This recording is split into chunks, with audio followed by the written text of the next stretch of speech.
हाय सांग मैंने बोऊ प्रथमे सकाळे निज नित्यकर्म सारी आसी सिमेई बनीथिले आउ बाबनू को खाइबा पे देले से ढुळे ढुळे खाउतिला।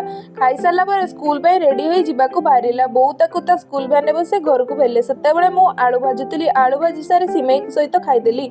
खाई सारी मु रेडी होई कॉलेज जिबा पे बाहरिली। मु कॉलेज जिबार देखि जीपुर मन बहुत दुख होईगला। किछि समय परे बाबनू मध्य स्कूल फेरिला। तापरे बोऊ मध्याह्न भोजन बनैबाकू लागिगले।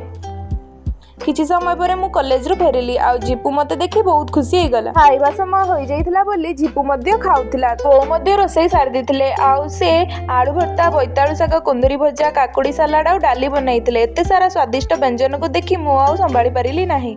जीपू होची अंकल कर सान पुओ सेति पई ताको अंकल बहुत भल पांती। ताको अंकल टिके गेल करी ऑफिस जिबा पई बाहरिली। तापरे आम भाई भौणी रो ट्यूशन टाइम हेई गला आउ आमे जिबा पई बाहरिलु।